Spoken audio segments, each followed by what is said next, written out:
picking pattern is taking usually 3 strings and just alternating between the 3. So if I was taking 4th string, 3rd string, 2nd string, I'd be starting on the 4th string, or starting on the 4th string and going 4th, 3rd, 2nd.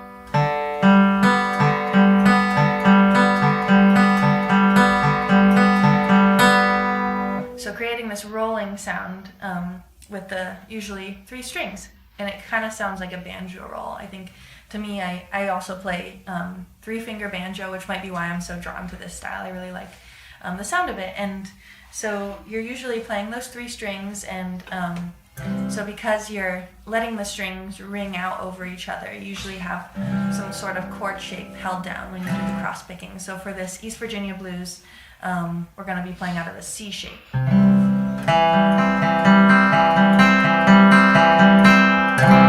So the first thing to do is just get comfortable with that cross-picking pattern.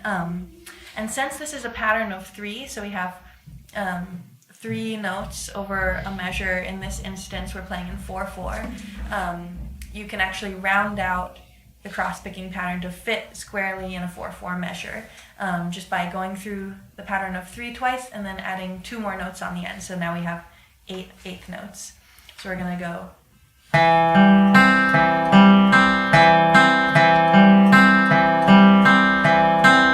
So we have 4th, 3rd, 2nd, 4th, 3rd, 2nd, 4th, 2nd, and then starting over.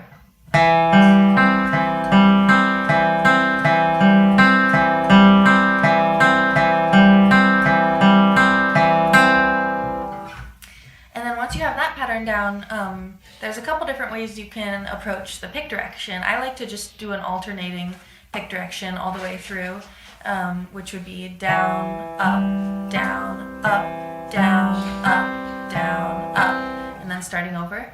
But the other way some people like to do it is breaking the alternating pick direction, where you're playing a down pick on all the down beats, and then on off beats you're playing an up pick, like. And so the other cross-picking patterns, and people break that and just go down, down, up, down, down, up, down, up.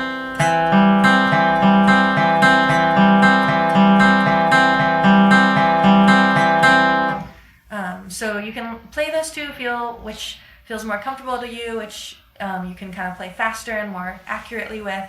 And I think everyone's different. They also have different sounds, so you might want to get comfortable with both, so you can choose, depending on the song, which sound you like better.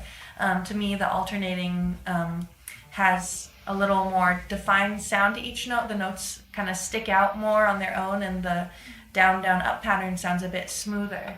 So here's the alternating one more time. And then here's the down, down, up.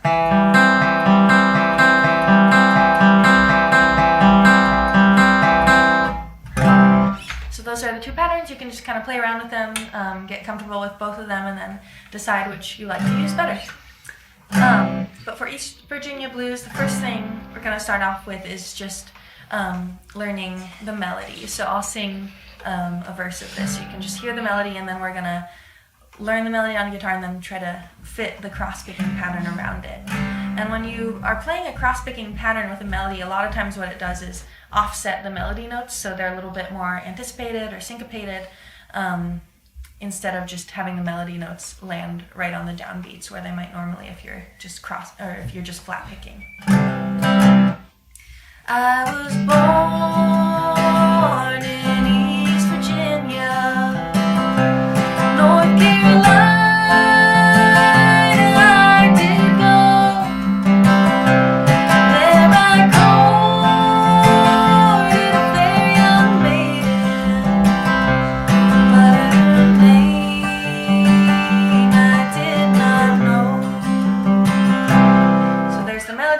Finding the melody on the guitar. Now we're not going to add in the cross picking yet, but just find the melody and fill in the melody with just strums for now, so we can hear just the basic melody.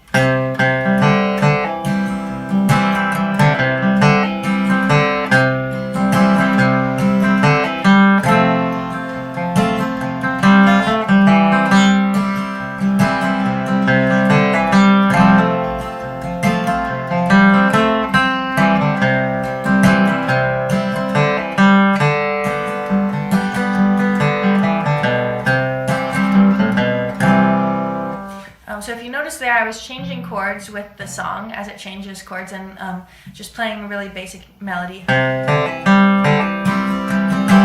And in between the melody lines, where there was a gap, I was strumming those chords. So that's a really good first step, just before, if you've never done cross-picking before, just getting comfortable with playing the melody and holding down those chord shapes around it, because that's what you're going to need to do when you start cross-picking, is hold those chord shapes so you can get those chord tones to ring with your cross-picking pattern. So then I'll play the melody now, and instead of strumming, I'm going to add in cross-picking to fill in those spaces. So this is a really nice alternative to just strumming during your solos to fill in the spaces, or maybe playing fill licks. The other thing you can do is just add in cross-picking in between, which I think, especially for like a really pretty sounding song like this, it's a really nice technique to use.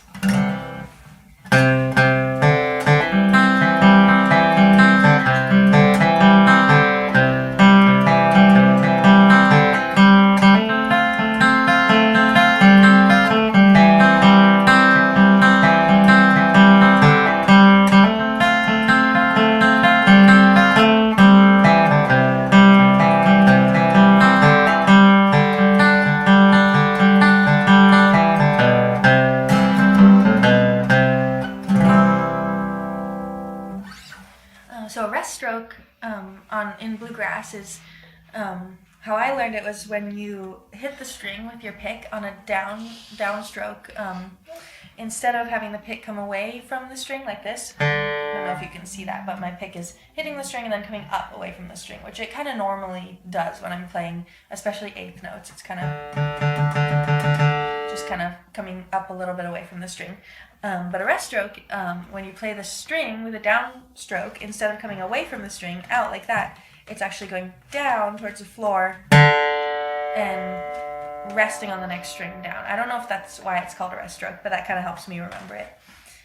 But if you hear the difference there, rest stroke, it's a different tone. It sounds a lot fatter and a lot louder. So a lot of times, especially in rhythm playing, when you're playing a bass run or a G run with a lot of downstrokes in a row, in order to cut through the band, in a bluegrass band, you'll hear people playing rest strokes a lot. So if I'm playing a G run, those last two downstrokes, I'm always going to do a rest stroke on those just to make it really pop out through the band. And usually with rest strokes, you'll use those when you're playing a bunch of down strokes in a row. So if I was going to play eighth notes, where I have down, up, down, up, down, up, it becomes a lot harder to do a rest stroke. I don't really use rest strokes. I might do like a tiny rest stroke if I'm playing eighth notes, but usually when I think of a rest stroke, it's when you're playing a lot of down strokes in a row. And I usually use that with rhythm playing, but even with leads sometimes on like a slower song, like the song Carter's Blues.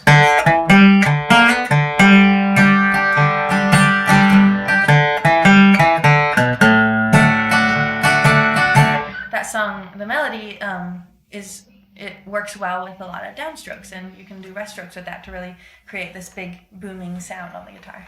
It's more commonly played on the banjo. You hear clawhammer banjo playing in old-time music a lot, and I remember as a teenager I was getting into old-time music, and I was listening to a lot of Gillian Welch as well, who plays clawhammer banjo on some of her songs, and so I started learning the style on banjo, and then I was teaching at a music camp in California where I grew up, and there's a guy named Michael Stadler teaching a class on clawhammer guitar that I went to, and I'd never heard of playing this style on guitar before that, but I thought it was really cool, and he showed me the tuning that I still use a lot with clawhammer guitar, which is it's similar to a banjo tuning. It's an open G tuning, but instead of the B note, which is the third of the G chord, you tune the B string on guitar up to C, which sometimes banjo players will do on the banjo as well. They have their standard tuning is an open G, but they'll tune the B string up to a C, and I've heard that called mountain minor tuning because it makes it sound kind of modally. There's no major third or minor third, so you can make it sound kind of bluesy or make it sound minor or major. So you tune the E string, the low E string down to D, you tune the A string down to G. These two, fourth string, third string are the same as standard tuning. You tune the B string up to C, which is the only string you tune up, and then you tune the high E string down to D. back. It kind of has this modal sound to it. And then the basic clawhammer technique that most people, it's the first pattern they learn on clawhammer, is called the bum ditty. So first you start with, make your hand kind of into like, it looks like a claw, but try to keep your hand really loose. And then for me, people have different methods of playing clawhammer, but I usually use my mostly my index fingernail and sometimes the middle fingernail as well to hit the strings with a downstroke. So you have, and then as you're hitting those strings down, so your whole hand is kind of coming at an angle to the guitar, going down, your thumb catches on one of the lower strings. So on banjo, the fifth string is a high drone, the high fifth string, but on the guitar, obviously the low strings are going to create like a low drone sound.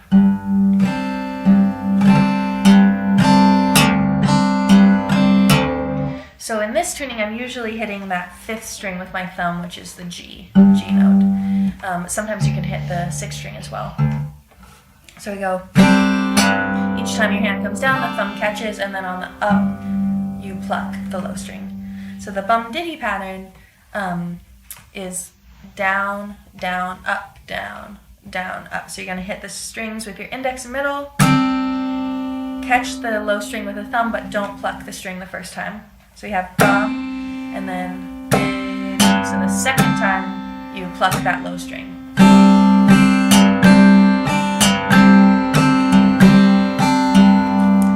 And the very first song I learned on clawhammer guitar, Little Sadie, that uses that pattern a lot. So listen to how the bum ditty pattern fits into the melody of Little Sadie.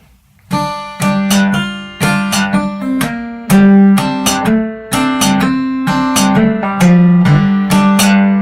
you have bum ditty, bum ditty, bum, bum, bum ditty. And then I took the clawhammer guitar, I practiced that song a lot when I got home, and then I kind of created my own different rhythms that are a little more syncopated, and started writing songs using this style. So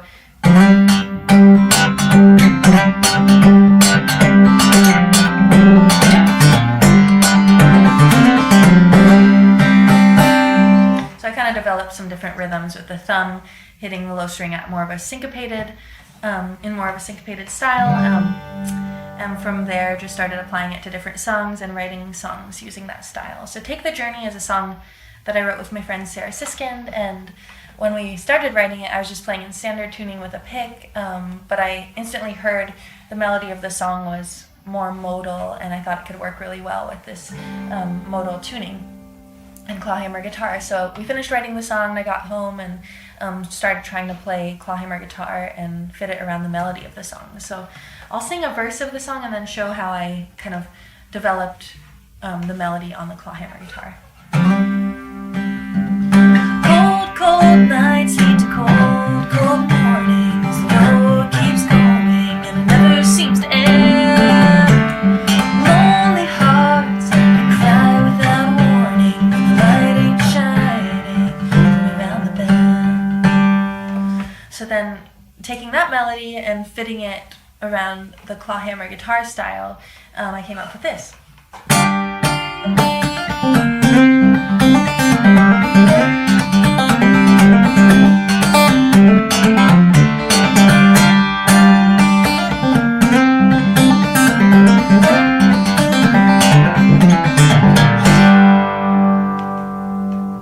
So that first line, we have a couple downstrokes in a row.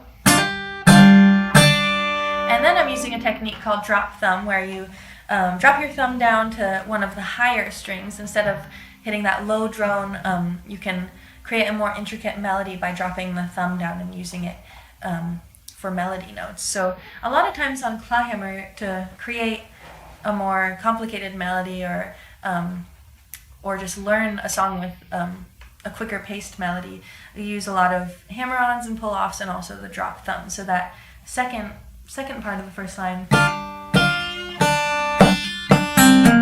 I'm using a hammer-on and then dropping the thumb down to the second string.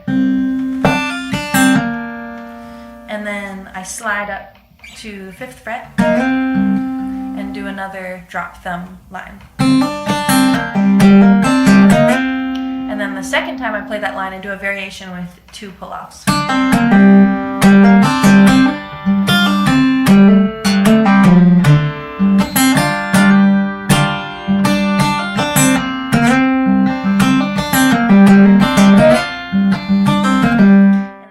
So the song Sit Back and Watch It Roll uses the same tuning that I taught for the clawhammer guitar, which is the open G tuning with the sus4 note in it to create like a modal sound. So I'm going to take off my capo for a second just to go through this open tuning without the capo on. So it's D, G, D, G, C, D. So it has that C note instead of the B note, which creates a modal, kind of ambiguous sound that doesn't have a third in it. So it's just root note and fifths and then a fourth in there. And I usually use that tuning on clawhammer guitar. It's similar to a banjo tuning, but on Sit Back and Watch It Roll, I'm actually using a pick, and this one came about, I started writing this, I was just messing around with the guitar after kind of playing some clawhammer guitar one day at my house. I had my guitar still in that tuning, and I was just playing around with it with a pick, and I came up with the main kind of riff of the song.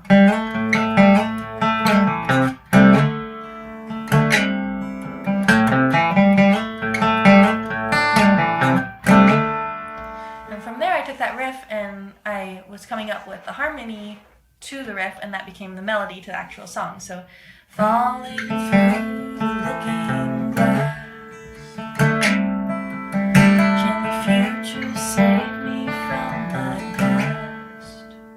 And so that's the melody for the first couple verses, and then so it goes verse, verse, chorus, and then the third verse has a little bit of a different structure where I change the rhythm of the verse. So it goes.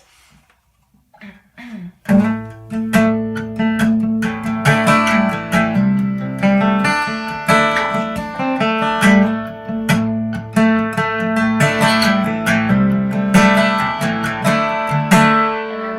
back to the chorus, and then the bridge of the song, I use some cross picking on. So on this flickering screen, come and go. Curtains fall on the final scene. Well, the lights come up and I'm on my own. Back to the chorus. Oh, where to go? The world moves by like a picture show. Gonna sit back and watch it roll. Don't know where to go.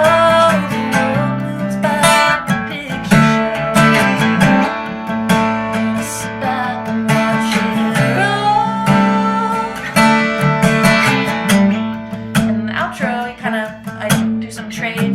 Who was playing octave mandolin.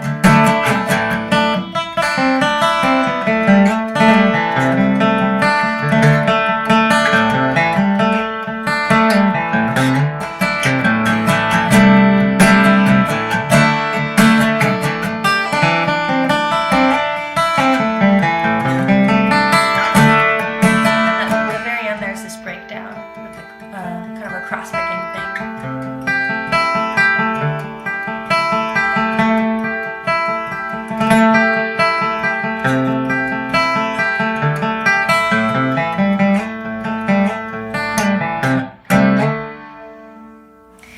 So on the high road off my new record, I'm playing without a pick. I'm using, just doing finger picking with 3 fingers. And I grew up playing 3-finger banjo as well, which I think made it a little easier for me when I wanted to start learning fingerstyle on guitar. But it is still a different technique. On the guitar, you kind of have these bass notes, that steady bass rhythm going instead of a more syncopated, like rolling sound, which you use on the banjo. So on the high road, I'm playing capo 3, playing at a G position, B flat, and I'll just play the riff or the solo that kind of I do throughout the song.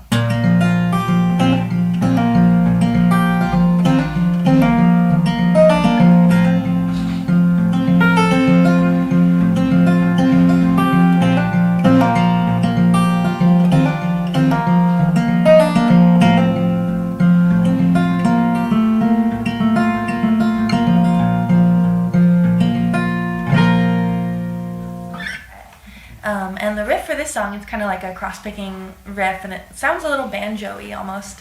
And I like using the capo on this one so I can get all those open ringing strings when I use this this run on the song. So if I wasn't using a capo, I'd be having to bar a lot, and it just wouldn't have that flowy, open sound to it that I really like on this song especially. So the song starts off with just the guitar riff.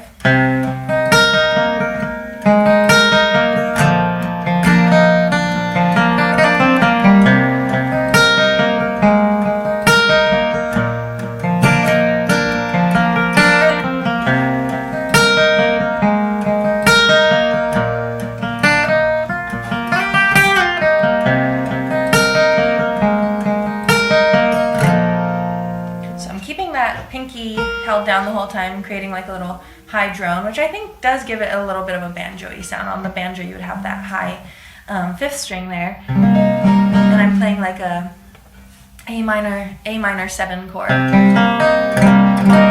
that other 7 up there too, and then going to the 4 chord, but keeping that open G string as well. So really the only notes I'm changing are, I'm keeping that sus 4 on the 5 chord, the G-shaped chord.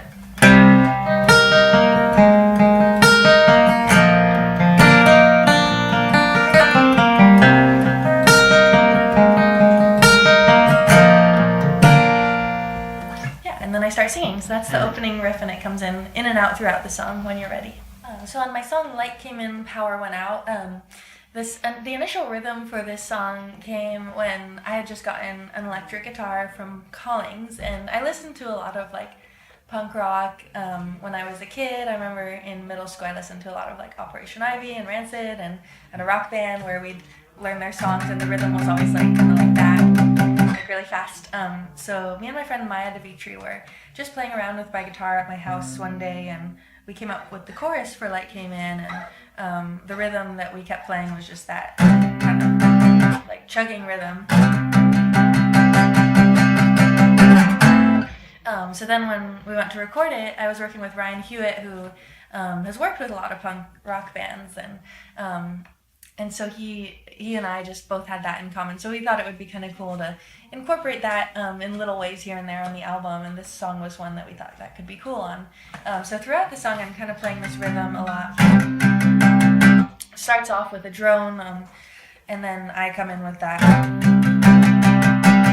And I'm doing that on the chorus. I go, I can see it, I can see it now. The light came in when the power went out. I can feel it, I can feel it now. The love came in when the power went out. That's kind of the main place I'm doing that rhythm in the song. Other places I'm just playing diamonds or kind of doing a more like strummy rhythm.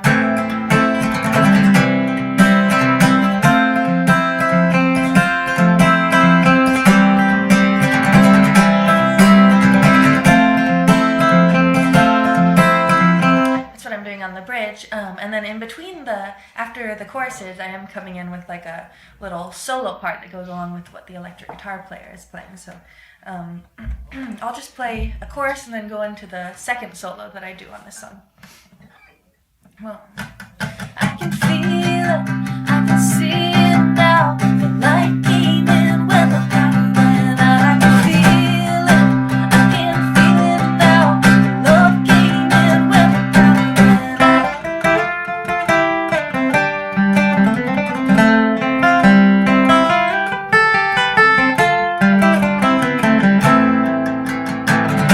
And it goes into the bridge from there.